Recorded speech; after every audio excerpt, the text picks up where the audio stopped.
Hello बच्चों, हमारा प्रश्न है अम्लीय माध्यम में MnO4 2- का असमानुपातन अभिक्रिया होती है परंतु MnO4- की नहीं होती है। कारण बताइए। चलिए समझते हैं इस प्रश्न को। अगर बात करें इस प्रश्न की मुख्य अवधारणा की, तो मुख्य अवधारणा में हमें समझना होगा कि असमानुपातन किसको बोलते हैं। जहां पर एक ही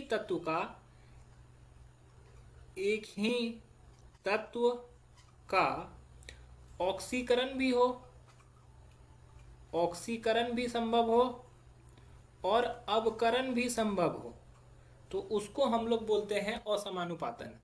तो अगर बात करते हैं MnO4 2- की, तो यहाँ पर Mn का ऑक्सीकरण संख्या क्या है, X प्लस ऑक्सीजन का -2 इंटू 4 और इन सभी का योग -2। तो X -8 equal to -2, X equal to -2 plus 8, X का वैल्यू +6।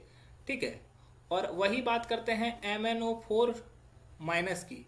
तो MnO4 का माइनस का क्या मतलब होता है कि यहाँ पर X मान लो, ऑक्सीजन का -2 इंटू 4 और इन सभी का योग -1। तो X -8 इक्व टू -1, तो X इक्व टू -1 प्लस 8, तो X का वैल्यू +7।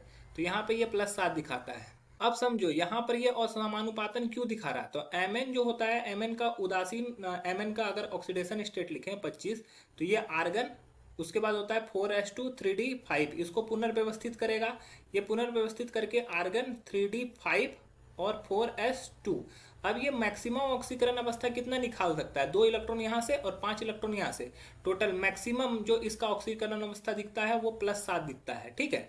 तो यहाँ पर MnO4 में क्या होता है, MnO4 2- में क्या होता है, ऑक्सीकरण अवस्था कितनी है, +6 है। तो ये +6 से +7 में जा सकता है। तो अगर +6 से +7 में गया, अगर यहाँ से +7 में गया, तो यहाँ पे ऑक्सीकरण हो गया, ऑक्सीकरण संभव है। ठीक है। और +6 से अगर +4 में गया, तो अवकरण संभव है। मतलब कि दोनों चीज पॉसिबिलिटी हो सकती है। लेकिन यहाँ पर ये इसका मैक्सिमम ऑक्सीकरण अवस्था है, तो यहाँ से इसके ऑक्सीकरण अवस्था ऑक्सीकरण नहीं हो सकती। क्यों? ऑक्सीकरण संख्या यहाँ पे बढ़ नहीं सकता। अब जब भी होगा ऑक्सीकरण संख्या यहाँ पे घटेगा, तो ऑक्सीकरण संख्या जब भी घटेगा तो यहाँ पे सिर्फ और सिर्फ अवकरण होगा। ठीक है।